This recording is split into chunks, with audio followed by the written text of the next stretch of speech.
Ender Wiggin, a brilliant young mind, is recruited and trained to lead his soldiers into a battle that will determine the future of Earth. Hey guys, how's it going? If you've watched my previous video, you'll know that pretty much stuttered a hell of a lot while I filmed it because I was just completely exasperated with excitement after watching the film. And yeah, I really have no complaints at all. So let's get to the review. Ender's Game. This is directed by Gavin Hood, who directed X-Men Origins Wolverine, among other films. X-Men Origins Wolverine is a personal favorite of mine. Don't judge. Probably one of the only percent of people that actually love the film. Moving on. Directed by Gavin Wood, stars as Butterfield as Ender, Harrison Ford, Ben Kingsley, Viola Davis, Haley Steinfeld, Abigail Breslin, among other people. Music by Steve Jablonsky. Going into this film, I never read any of the novels. I knew they were a huge success because I have a lot of friends who had told me, you need to read this. You need to read this now. It's a very good book. I just never got around to picking it up. But after this, I really interested to see how close to the book it really is.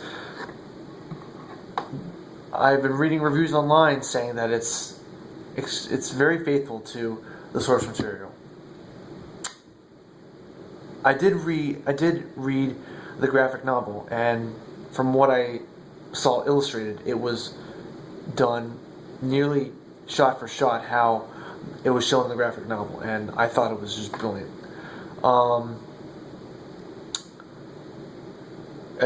So, getting onto the review, let's start with the story. So, starts out, and bear with me, guys. I'm reading off of my Kindle here. So if it seems like I'm looking back and forth too much, is because I'm looking at my Kindle to get this information. I just got done watching the film later on today at 4 o'clock. So I'm still a little shaky on the events of the film because I haven't read the book, so I don't know everything going. I still don't know everything, so bear with me. So the plot is the year is 2086. An alien species called the Formics have attacked Earth, and this space commander named Mazar Rakam initially sacrificed himself to defeat the enemy. Years later, Ender Wiggin, he's this extremely intelligent young man who you can tell he's he's beating kids at virtual video games, and even gets in a little scuffle with the school bully, and thinking that he cheated. And Ender's response was, "You may have thought that I cheated, but it was all about finding out what I'm trying to think what he said. Forgetting that. Because again, I'm going back and forth. I'm sorry about that. But bottom line, he's a really intelligent kid with a keen sense of mind to understand his opponent just by reacting to what his opponent does or what he's about to do. And this recruits him into the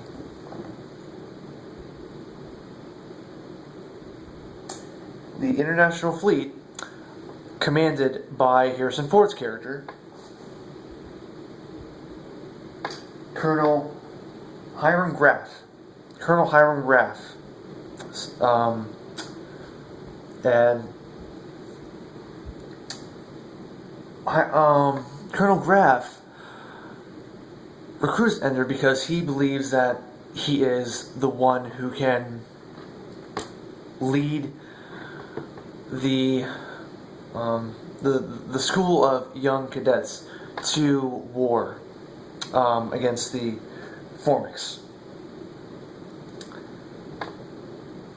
And throughout the film, you can just it shows how much Ender is struggling with being in control and being the leader of a pack, and the film really focuses on the outsider aspect of just kind of that issue that has always been around and is still a prominent issue today, is the issue of bullying and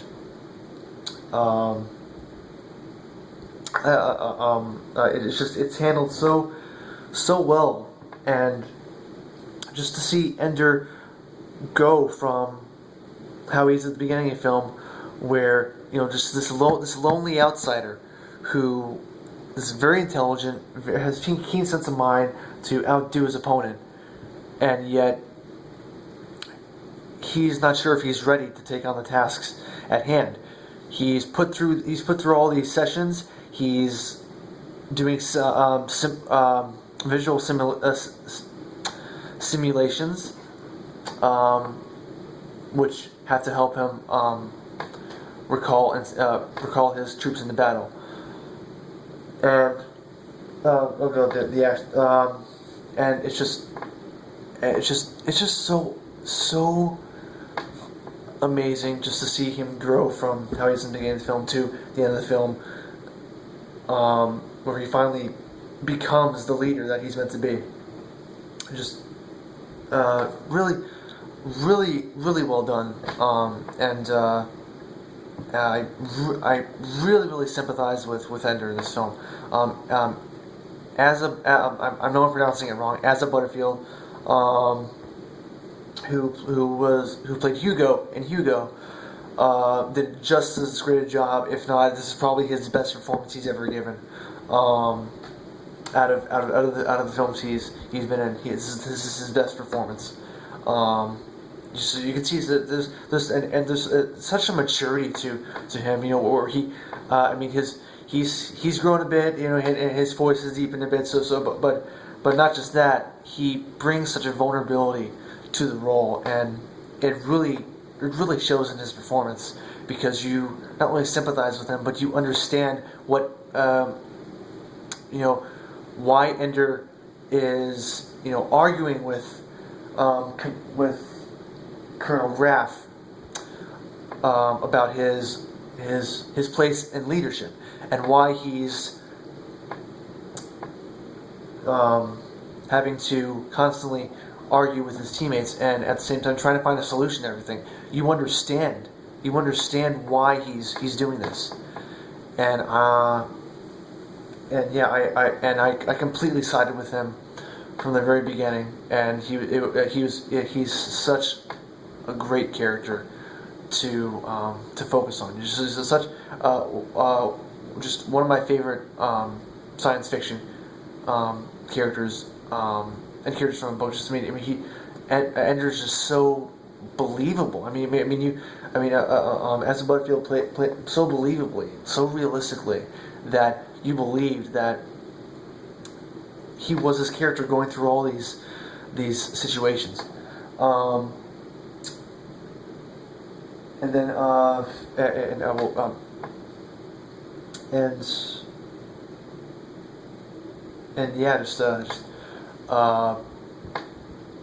the ending completely blew me away. I was not expecting it to be that huge at all. I mean, because watching the trailers, I knew this film was going to be great. I didn't expect it to be as good as it was. It was that good. So now going to the performances. Again, as I said, Asa Butterfield was brilliant in it. Harrison Ford, you can't go wrong with Harrison Ford. This is his best performance. And he plays it so subtly. You know, there's such a calmness to the way he plays Colonel Graff. It's just, and it fits so perfectly with the situation where he doesn't have to full on just get PO'd and angry at someone and start pointing his finger, in a gruff manner. He does it so calmly that you understand how he's feeling and how he's trying to help Ender kind of push him along his way toward leadership. Really love that. Haley Steinfeld, super hot, and really good performance from her. I would have loved if there was a little more of her character in the film, but from how much screen time she was given, she was great. Abigail Breslin, really cute as a redhead, I will say, and also very good and as Ender's sister.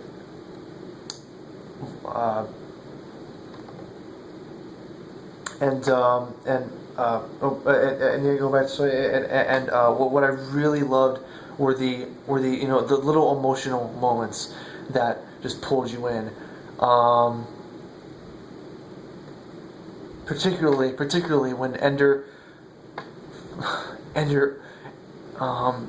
pleads to Colonel Graff after he's not allowed to. Spoiler alert. This review will have a couple of spoilers in it, just so you know, for people who haven't read the book or seen the movie at all yet. So Ender's not allowed to contact his family because they want to avoid the risk of having to, it's the same thing where. Our troops, if they're going someplace top secret, and they don't want their family to know because they don't want to know if their loved one has gone. When Ender comes back to Earth, and his sister comes, and they share this tender, very bittersweet moment together, where she's basically pushing Ender to be the leader that he's supposed to be, even though Ender really doubts that. You can see it, and you can see it in their performances, just brilliant. I did kind of get a little teary-eyed at that point.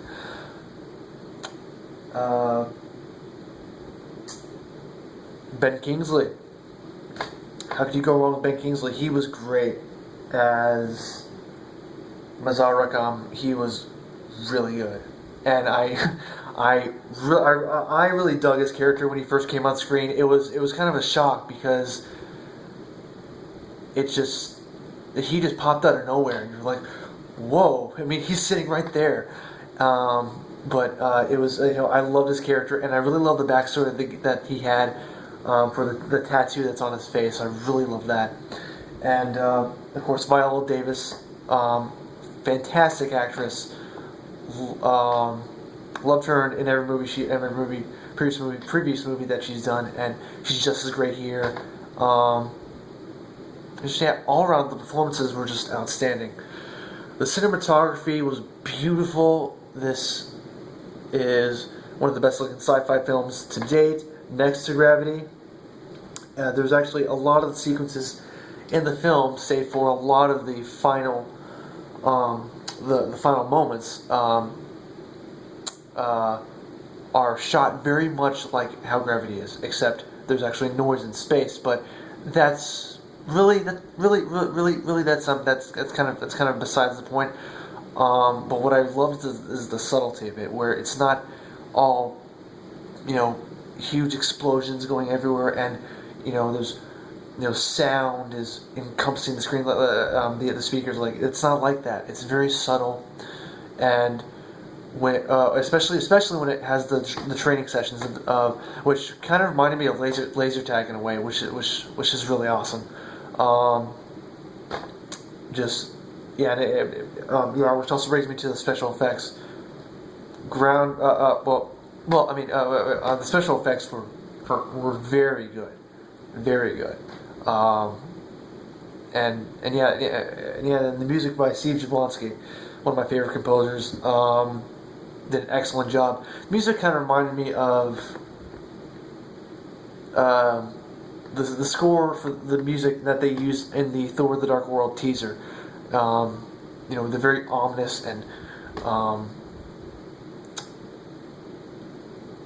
brassy kind of you know, dark and yet deliberately emotional tone, and it fit perfectly. It fit perfectly for the film. Overall, I have fairly just no complaints whatsoever across the board. This film completely blew me away. The beginning and end does rush a little bit. He does, within the first 10 minutes, he's already, you know, in the command, and he's already like in line to become the leader already, and it happens so quick, but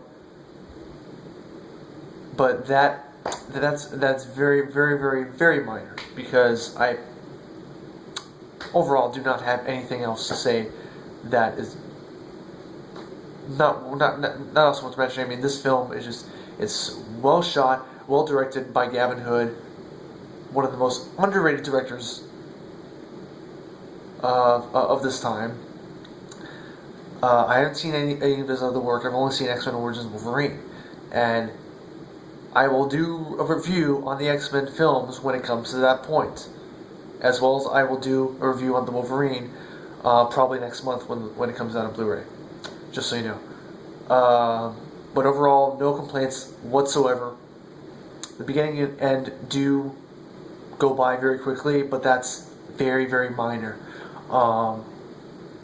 And with that said, now that it's going on for almost 18 minutes, now this video is going on for almost 18 minutes, God forbid, I will now introduce my rating system, which I will condone to you all in a lovely manner.